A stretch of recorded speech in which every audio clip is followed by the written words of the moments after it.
खाना भोजन खाँदाखेरि एउटा होटलमा काउलीको तरकारी पुरै विषादी गनायो मुखमा हालिसकेको थिएँ। होटल हो फ्याँक्न सकिनँ, बाध्यतापूर्वक खानु पर्यो। केवल मेरो मात्रै समस्या होइन, हामी 3 करोड जनताको लागि समस्या। हाम्रो देश कृषि प्रधान देश हो, जानेर मोर देन 85% मानिसहरू कृषकहरू छन्। तर आज विडम्बनाको कुरा हो कि हाम्रो देशमा जैविक कुराहरू अनि पाङ्गारिक मलहरू उत्पादन गर्ने बायो फर्टिलाइजरको उत्पादनहरू चाहिँ त्यति प्रशस्त मात्रामा छैन। सरकारले त्यहाँ पनि सरकारको ध्यान आकर्षण हुनु पर्यो। Let your food be medicine and medicine be your food. तपाईको भोजन चाहिँ औषधि बन्नुपर्छ र तपाईको औषधि चाहिँ भोजन हुनुपर्छ। हामीले थुप्रै कुराको हामीलाई खाँचो छ जीवनमा। साइन्स एन्ड टेक्नोलोजीले आज धेरै चरम सीमा पार गरिसकेको छ। अहिलेका केही पूर्व वक्ताहरूले आफ्नो रिसर्चको कुराहरू बताउनु भयो, कति आदरणीय छ। तर मानिसको स्वास्थ्य नै ठिक छैन भने त्यसको आनन्द, त्यसको उपभोग कसले गर्ने? हामीले छोटो समयमा हाम्रो देशमा बिग्रिरहेको माटोलाई कसरी सुधार्ने भनेर सोइल हेल्थको बारेमा हामीले रिसर्च गरेको छौँ। यो राष्ट्रको माटो चाहिँ यो ब्याक टु नेचर हुनुपर्छ भन्ने मेरो मान्यता हो र मेरो कमिटमेन्ट हो। र त्यसकारण आज तपाईहरू यहाँनिर जो आजको यो कार्यक्रम जो उद्देश्यले तपाईहरु राख्नुभएको छ, 25औं वर्ष तपाईहरुको यो एउटा सफल वर्षको रूपमा मनाउँदै हुनुहुन्छ। मेरो शुभकामना छ। तपाईहरुसँग म हातेमालो गरेर अगाडि जान चाहन्छु।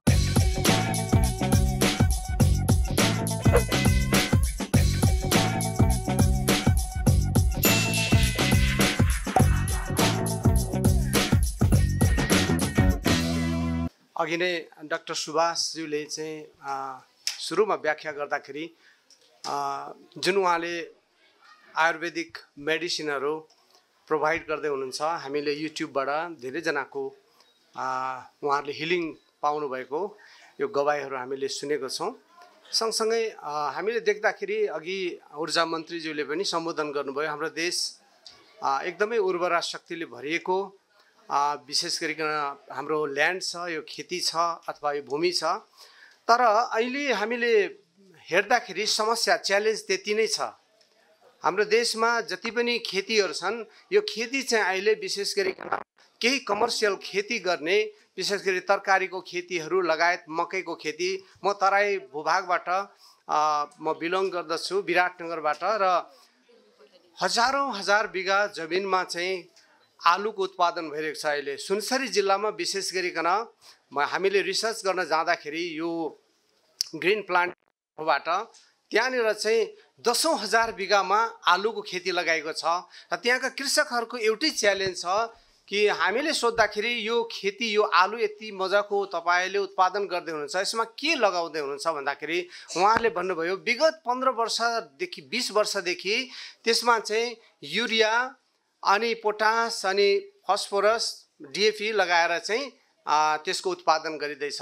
अनि त्यहाँनिर कुनै प्रकारको पाङ्गारिक मलहरू प्रयोग गरिएको छैन। र त्यसपछि त्यति मात्र नभइकन त्यहाँनिर चाहिँ अत्यधिक रूपमा विषादीहरू प्रयोग भइरहेको छ। आज डाक्टर सुभाषज्यूले जुन एउटा अभियन्ताको रूपमा उहाँ उभिनु भएको छ, उहाँले च्यालेन्ज मिट गर्दै हुनुहुन्छ। त्यसको पछाडि हामीले हेर्दाखेरि हाम्रो शरीरमा 70% रोगहरूको कारण चाहिँ शरीरमा पोषक तत्त्वको कमी हो। हाम्रो शरीरमा भित्री इम्युन पावर छैन। हामीले खाने जुन अन्न हो त्यो शुद्ध छैन। आज बिहान मात्रै मैले भोजन खाँदाखेरि एउटा होटलमा काउलीको तरकारी पुरै विषादी गनायो मुखमा हालिसकेको थिएँ। होटल हो फ्याँक्न सकिनँ, बाध्यतापूर्वक खानु पर्यो। केवल मेरो मात्रै समस्या होइन, हामी 3 करोड जनताको लागि समस्या। हाम्रो देश कृषि प्रधान देश हो, जानेर मोर देन 85% मानिसहरू कृषकहरू छन्। तर आज विडम्बनाको कुरा हो कि हाम्रो देशमा जैविक कुराहरू अनि पाङ्गारिक मलहरू उत्पादन गर्ने बायो फर्टिलाइजरको उत्पादनहरू चाहिँ त्यति प्रशस्त मात्रामा छैन। सरकारले त्यहाँ पनि सरकारको ध्यान आकर्षण हुनु पर्यो। किनभने हामीले चाहिँ अनुदानमा पाएको केमिकल फर्टिलाइजरहरू प्रयोग गरिरहेको छौँ। केमिकल फर्टिलाइजरको एउटै डिमेरिट छ, सस्टेनेबल फार्मिङ हुन सक्दैन। आज काठमाडौँमा विशेष गरी ललितपुरमा गोदावरी भन्ने ठाउँमा केही टनलहरू त्यहाँनिर चाहिँ टमाटरको उत्पादन भएको छ, त्यो जरे सिमीको उत्पादन भएको छ। त्यहाँको कृषकसँग गएर मैले सोधेँ तपाईँहरूले के प्रयोग गर्दै हुन्छ? उहाँले भन्नुभयो युरिया डिएपी पोटास प्रयोग गर्दैछु। कति प्रति रोपनी प्रयोग गर्दै हुन्छ भन्दाखेरि 40 केजी प्रति रोपनी प्रयोग हुँदैछ। अनि उहाँले जति पाउनुपर्ने उत्पादन पाइरहेको छैन। हरेक 5 सालमा आज 10 केजी प्रति रोपनी कसैले केमिकल फर्टिलाइजर युज गर्दैछ भने आजको 10 वर्षपछि 20 केजी, अर्को 10 वर्षपछि 40 केजी हुँदै जान्छ। कालान्तरमा त्यो खेत चाहिँ बर्बाद हुँदैछ। हाम्रो यत्रो एकदमै मतलब फर्टिलिटी भएको भूमि चाहिँ भोलि गएर चाहिँ एउटा ब्यारन ल्यान्डमा कन्भर्ट हुन सक्छ।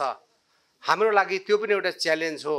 र तपाईँ हामीले खाने कुरामा चाहिँ हामीलाई चाहिँ थाहा छैन यो कसरी उत्पादन गरिएको छ। त्यसकारण यसको निम्ति चाहिँ एउटा शुद्ध भोजनको निम्ति चाहिँ हामीले विशेष गरिकन हामीले आफैले सोच्नुपर्ने समय आएको छ।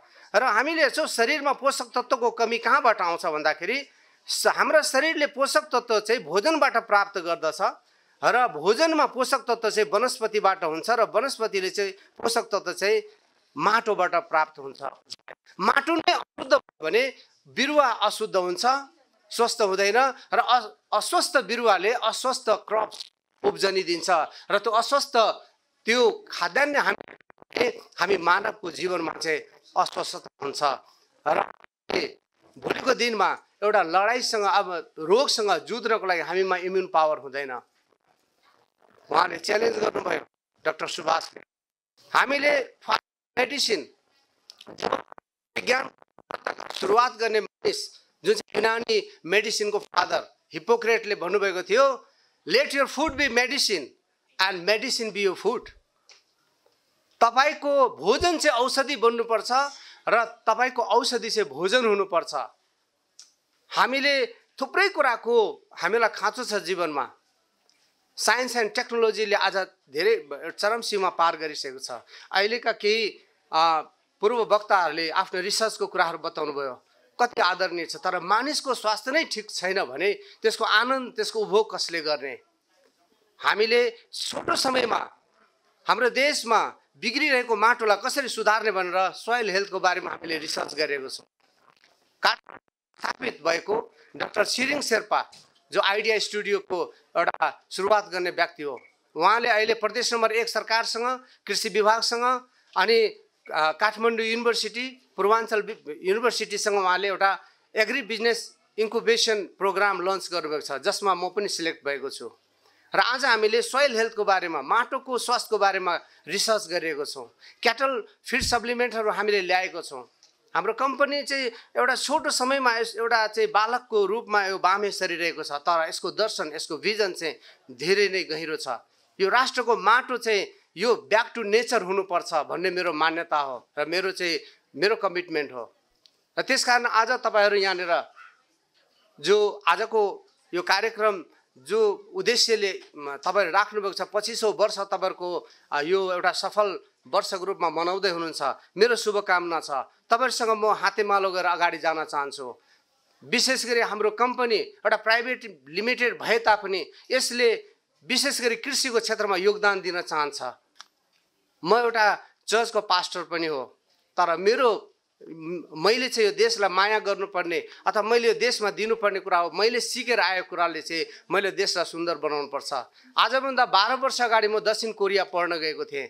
त्यहाँनिर म चाहिँ प्रोजेक्ट म्यानेजमेन्टको बारेमा अध्ययन गर्न गएको थिएँ यङसे युनिभर्सिटीमा।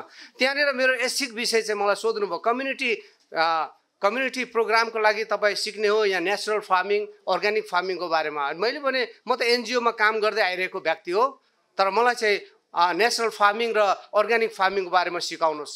दक्षिण कोरियाका एकदमै राम्रो विज्ञ मानिसहरू, हानकुक युनिभर्सिटी, नेसनल युनिभर्सिटीका प्रोफेसरहरूले मलाई हप्तामा 3 दिन उहाँ लैजानुहुन्थ्यो कृषिको बारेमा सिकाउनको लागि, त्यो पनि अर्ग्यानिक कृषिको बारेमा हो। र म त्यहाँ एकदमै उत्प्रेरित भएँ। आफ्नो देशको माटो यति सुन्दर, यति मलिलो, यति एकदम फर्टिलिटी भएको माटो, जहाँनिर आएर चाहिँ हेर्दाखेरि कमर्सियल खेती गर्ने मानिसहरूले पुरै रासायनिक मलहरू प्रयोग गरेर आफ्नो काम निकालेर छ। मैले कृषकहरूलाई कमेन्ट गरेँ, किन यति बढी युज गर्दै हुन्छ? उहाँले के भन्नुभयो, यो लिजमा लिएको सर, त्यसकारण जति हुन्छ यसबाट फाइदा निकालौँ र आफूले खाने चाहिँ जैविक प्रकारले गर्ने, जनताले खान मार्केटमा चाहिँ उनीहरूले चाहिँ एक त अत्यधिक विषादी प्रयोग गरेको खेतीबाट उब्जेको तरकारीहरू मार्केटमा पठाउने।